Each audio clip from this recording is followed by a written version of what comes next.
Hoje vamos tratar de um tema espetacular, chama-se contrato de exclusividade para contratação de artistas pela administração pública. Esse tema ele é importantíssimo porque é preciso definir a forma de contratação do artista. Nós temos para a contratação de artistas profissionais duas formas: o contrato direto com o artista ou o contrato através de uma pessoa jurídica que o represente, que seja seu agente. Qual é a grande diferença entre a escolha de um e de outro? Normalmente, o artista ele não quer ser contratado diretamente. Por quê? Não seria bem mais óbvio? Claro. Porém, ele paga mais imposto. Por isso que os artistas, normalmente, eles possuem pessoas jurídicas que os representam e desta forma eles conseguem uma redução na carga tributária. Ademais que no contrato pessoal, mesmo que você contrate com uma banda, mas se o contrato sai no seu nome, toda a verba vai para a sua conta pessoa física.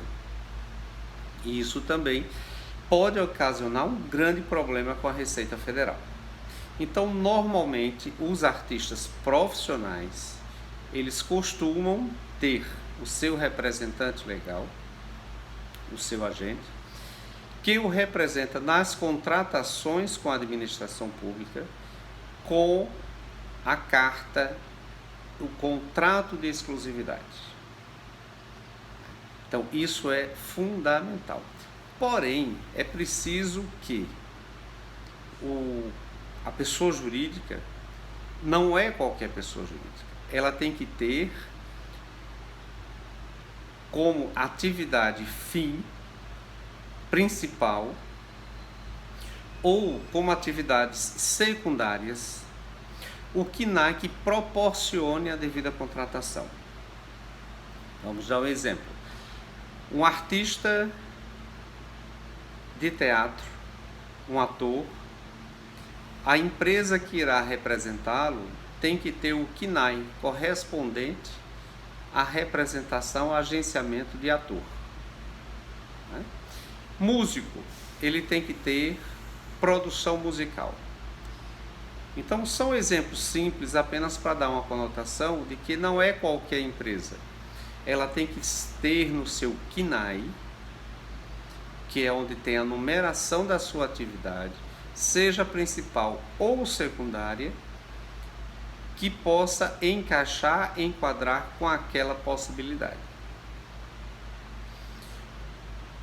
Outro problema que vincula o artista ao contrato de exclusividade para a empresa é que o artista, ao ser contratado por via direta, ele tem que atestar que não tem nenhum vínculo empregatício com o órgão que está contratando. Com o órgão, quando nós citamos, é o órgão com a fazenda com o qual ele vai prestar o serviço, seja estadual, municipal ou federal. O artista não pode ter cargo comissionado, cargos de direção, e ele não pode ter vínculo com órgãos da administração indireta ou autarquias vinculadas àquela fazenda que irá remunerá-lo. É impossível. A esfera que a gente diz é federal, municipal ou municipal. Uma dessas fazendas ele não pode ter vínculo. E a pessoa jurídica? Como ela se enquadra em relação ao contrato de exclusividade? Se o artista não pode ter vínculo, quando o contrato é feito com a pessoa jurídica, quem não pode ter vínculo nenhum são os sócios administradores da pessoa jurídica. Em forma alguma eles não podem ter. Então, a declaração de inexistência de vínculo com a fazenda municipal, estadual ou federal é do ou dos sócios administradores da empresa. Ressaltando que os sócios administradores da empresa precisam apresentar uma certidão negativa de ações cíveis e penais. Por quê? Eles não podem estar respondendo a processos de improbidade administrativa. Se os diretores, um dos sócios administradores, tiver respondendo a um processo judicial com foco na improbidade administrativa, esta empresa ela não pode contratar com nenhum dos órgãos públicos de qualquer esfera, federal, municipal ou estadual. Neste campo, essa declaração, quando feito o contrato com a pessoa jurídica, o artista não precisa fazer nenhuma declaração. Ele está afastado, ele está isento desse tipo de declaração. E quando o artista tem sua empresa e faz a autorrepresentação, aí as declarações têm que ser do artista, não como artista, mas o artista como sócio da empresa e que faz sua autorrepresentação. Este é um dos requisitos do inciso 3 do artigo 25 da Lei 866/93 para a contratação de artistas profissionais junto à administração pública. Então é preciso que se alerte que esses artistas eles precisam ter esse contrato de exclusividade. Ressaltando mais um ponto, esses contratos de exclusividade eles não podem ser feitos simplesmente nas vésperas da contratação. Ele precisa ser provado que ele já era contratado dessa empresa. Não pode haver contrato de exclusividade que venha dar choque em lapso temporal entre um e outro. Este contrato de exclusividade, ele precisa estar registrado em cartório de documento de títulos. Não é um mero contrato que vai. As resoluções e decisões do Tribunal de Contas da União estabelece a obrigatoriedade de que os contratos de exclusividade sejam registrados em cartório.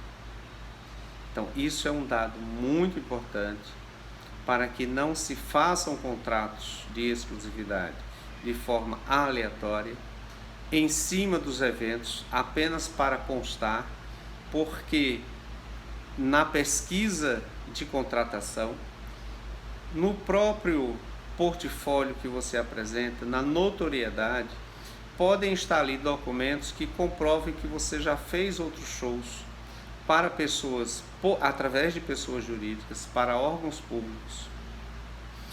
E o procurador que for dar o parecer, ele pode pedir na instrução processual que você apresente o contrato de exclusividade daquele evento que está lá cadastrado. E o contrato de exclusividade, ele tem que ter no mínimo 1 ano de vigência, não menos que 1 ano. O Tribunal de Contas da União também faz essa ressalva. Então você que está aqui sempre nos acompanhando, sempre dando aquela integração, aquela troca de informação, dê o seu like, continue nos seguindo, emita suas opiniões, pergunte em caso de dúvidas, vamos interagir E venha, divulgue, convide os amigos para que a gente possa cada vez mais esclarecer pontos dos artistas e suas contratações. O foco principal deste canal é o artista, o fortalecimento das artes e o direito em todo o seu contexto que nos ampara. Para você, meu seguidor, um ótimo dia, uma boa tarde, uma boa noite e aguardo você no próximo tema.